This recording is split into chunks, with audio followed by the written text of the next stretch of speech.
자, 이어서 세 번째 질문, 3번 질문으로 넘어가겠습니다.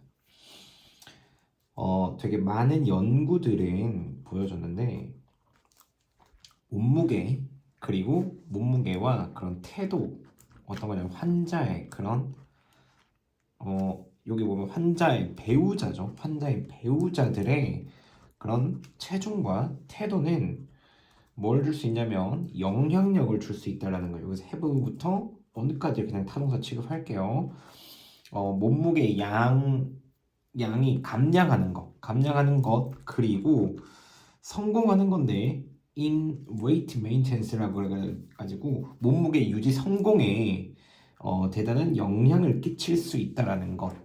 즉 환자 배우자의 몸무게나 태도가 결국에는 어떻게 보면 환자에게 영향을 미치는 거겠죠. 환자의 체중 감량의 양이나 아니면 체중 유지 성공에 대단한 영향을 미친다. 그래서 이 사람들은 발견했는데 과체중인 환자, 그러니까 일반 몸무게를 가진 배우자를 가진 그런 과체중인 환자는 이 감량할 수 있는 건데 생각보다 더 많이 무게를 감량할 수 있다. 뭐보다냐면 과체중인 그런 파트너 배우자가 있는 사람보다 일반적인 몸무게인 배우자가 있는 과체중 환자가 더 감량을 시킨다. 그러니까 이게 무슨 말이냐면요. 그러니까 여자친구가 예를 들어서 여자친구가 나보다 몸무게 그냥 일반적이야. 나는 되게 과체중인데 그런 경우에는 내가 감량할 확률이나 이런 감량한 양에 대해서 더 많다라는 걸. 근데 만약에 내 여자친구가 과체중인 사람이라면 그걸 성공하지 못한다는 거죠. 즉 내 옆에 있는 배우자에 따라서 나의 그런 체중 감량에 영향을 준다라고 이해를 하시면 될 것 같습니다. 여기에 대해서 진짜 내용적으로만 가는 거기 때문에 크게 중요한 부분이라고 할 거는 없는 것 같아요. 어법적으로나 아니면 뭐 문제 유형별로나. 그래서 여기에 보면 그들은 또한이라고 했을 때 이 체중 감량을 하고 있는 사람들 얘기하는 것 같아요. 그들은 또한 많은데 성공은 더 큰 성공을 하고 있다. 어떤 거냐면 그러한 사람들에 대해서 어떤 환자냐면 그 환자의 배우자가 또한 감량을 하는 그런 환자들보다 더 크다는 건데 비록 그들은 포함되지 않는 건데 프로그램에 포함되지 않을지라도 상대방의 아니 그 배우자가 배우자를 가진 환자들의 경우에는 성공이 더 크다. 이것도 한번 정리를 해줘야 될 것 같아요. 그러니까 이게 무슨 말이냐면 프로그램에 참여한다라 그랬을 때 이제 체중 감량 프로그램이겠죠. 그러니까 체중 감량한 배우자를 가진 이런 사람들은 더 크다. 즉 체중 감량을 내가 하려고 노력하지 않겠지만 그냥 평상시 체중 감량하는 사람이 옆에 있다라면 체중 감량이 된다라는 거예요. 그리고 이런 걸 보여줬는데 어떤 걸 보여줬냐면 권장된 그런 변화가 실제로 지지를 받았기 때문에 배우자들에 의해서 즉 이렇게 변화하기를 배우자가 먼저 미리 얘기를 해주는 거예요. 그러니까 말 그대로 지금 여기서 얘기하는 거는 주변 환경이 아니라 내 옆에 있는 사람이 나에 대해서 계속 변화를 줄 수 있다라고 얘기를 해주는 것 같아요. 비슷하게도 프렛은 알았는데 뭘 알았냐면 드롭아웃 레이트라고 했었을 때 탈락률이 감소되었다. 뭐냐면 환자들의 배우자가 포함되었을 때, 그러니까 웨이트 컨트롤 프로그램에 포함되었을 때 그런 탈락률이 감소했다. 즉 너도 체중 감량하고 나도 체중 감량하는 그런 프로그램에 함께 했었을 때 같이 된다는 거예요. 결국에서 여기서 제가 계속 시사하는 건요. 주제 체중 감량에 있어서 배우자의 상태가 되게 중요하다는 거예요. 배우자의 영향이 크다. 이 크다. 그래서 이러한 글 같은 경우에는 딱 두 가지밖에 안 나올 것 같아요. 연결사라던가 아니면 주제 제목 이런 것들로 나올 확률이 되게 높습니다. 어법적으로 뚜렷한 거 없고요. 있다라면 단 하나 이 who's라고 하는 건데 요 정도는 기억하고 그 다음에 여기 나오는 뭐 예를 들어서 대신나 more than이라고 하는 거는 뭐 서술형이 나올 것 같다 이런 것은 조금 맞지 않지 않나 안 나올 것 같다라고 저는 보고 있습니다. 그 다음에 이어서 한번 가볼게요. 4번 문장으로 바로 넘어가 봅니다. 여기에서 조금 천천히 가보자면 입장적 협상이라는 걸 이게 뭔진 모르겠으나 일단 해석을 갑니다. 입장적 협상은 되게 좋지 않은 상황인데 어떤 상황이냐면 때때로 발생하는 어떤 거 협상 중에서 발생하는 그런 좋지 않은 상황이다. 입장적 협상이라는 거야. 그런 위치적 협상이라고 하는 건데 중요한 거는 바람직하지 않은 상황이라는 게 중요한 것 같아요. 그래서 두 사람은 간단하게 얘기하는데 그들이 할 것이라는 것과 그렇지 않을 것이라는 것을 얘기하다가 결국에는 그들은 end up ing가 들어있는 것은 pp라는 게 조금 중요할 것 같아요. 여기에서는 되게 큰 싸움에 빠지게 된다. 즉 두 사람이 내가 하고 싶은 거랑 하지 않으려고 계속 주장하는데 결국에는 싸운다는 거야. 지금 여기서 봤었을 때 이 상황 자체를 다른 말로 입장적 협상이라고 얘기하는 겁니다. 둘이서 하고 싶은 거 하고 싶지 않은 거 얘기하다가 싸움 빠지는 거를 입장적 협상이라고 얘기하는 것 같아요. 그럼 여기에서 얘기하는 거는 이것은 일반적인 실수라고 하는 거예요. 실수. 어떤 사람들 사이에서냐면 이전에 협상을 해본 적이 없었던 사람들. 여기에서 중요한 거는 have pp 그 다음에 before 때문에 이렇게 have pp가 나왔는데 다시 한 번 더 거듭 얘기하지만 암기하는 게 편하다. 훨씬 더 편하다라고 말씀드릴게요.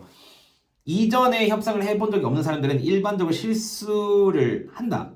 즉 싸운다는 게 실수하는 거죠. 그것은 발견되는데 어떤 사람에게도 심지어 굉장히 그 능숙한 협상가에게서도 문제가 되는 발견이다.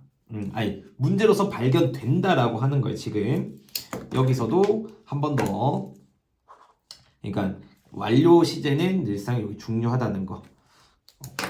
즉 우리가 뭐 서로 주장만 하다가 싸우는 것들을 그냥 일반 이전에 협상해 본 적이 없는 사람들끼리 싸우는 것도 맞지만 실제로 숙련된 사람들조차도 그러고 있다라는 거예요. 그래서 이러한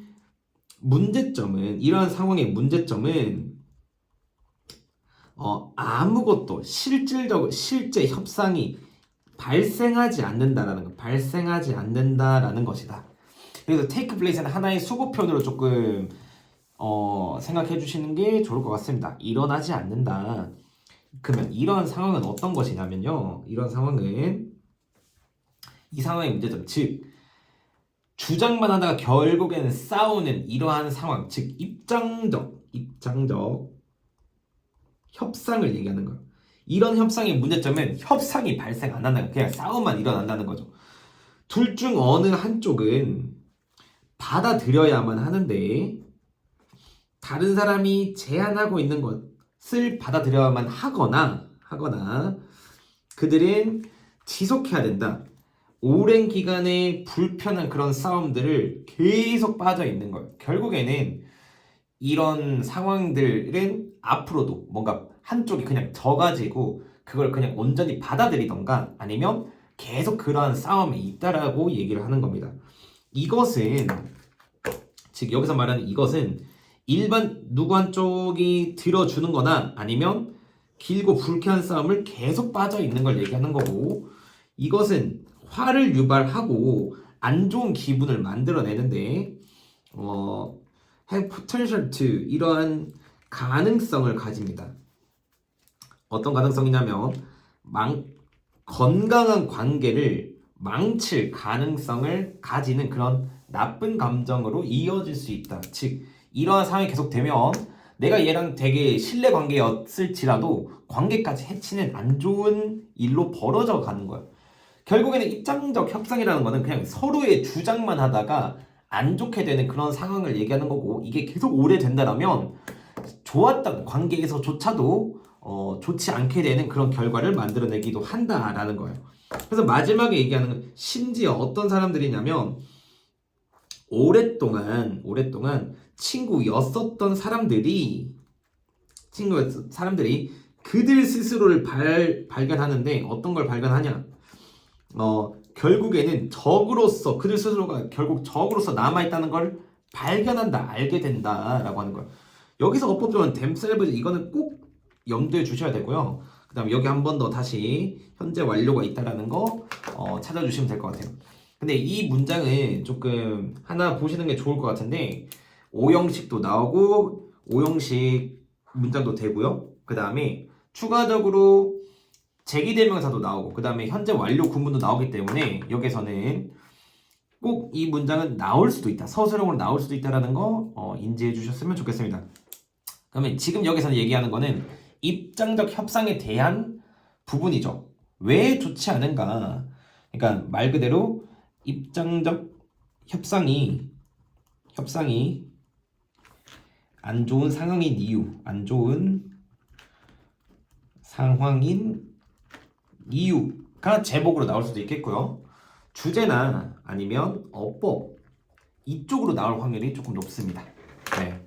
이렇게 해서 4번 지문 빠르게 한번 정리하고, 지금 전체적으로 내용이 막 어렵다거나 아니면 어법적으로 특이하거나 이런 것들이 없기 때문에 부차적인 설명보다도 좀 빠르게 넘어갈게요. 이 상황 속에서 만약에 이해가지 않는 부분이 생기거나 아니면 혹여나 좀 궁금한 부분이 발생한다 그러면 담당 선생님께 꼭 여쭤보시고 물어보시면 될 것 같습니다. 자, 5번 지문은요. 지금 바로 시작해보자면 다른 사람에 대한 그런 감정이나 생각을 이런 상상하는 능력은 알려져 있는데 theory of mind 라고 해서 마음 이론으로 알려져 있다. 즉 마음 이론이라고 하는 것은 다른 사람의 생각과 감정을 상상하는 능력이다 라고 설명을 해주는 거예요. 여기서부터 2013년 연구가들은 주장했는데 문학 소설이라는 거예요. 문학 소설은 일시적으로 향상시키는데 이러한 스킬을 향상시키는 거예요.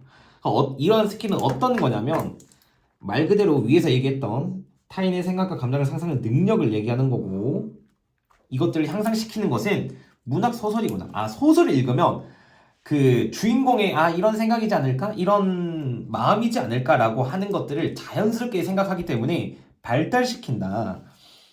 허나 여기서 얘기하는 논픽션이라고 하는 그런 장르 그냥 과학 소설이나 그냥 장르 소설 같은 경우에는 그렇지 않다라고 얘기하는 거예요. 뭐 여기 보면 SCI 이렇게 돼 있는데 이거는 뭘 의미하는 거냐면요. 공상과학이라는 거예요. 공상과학 소설과 같은 그런 장르 소설.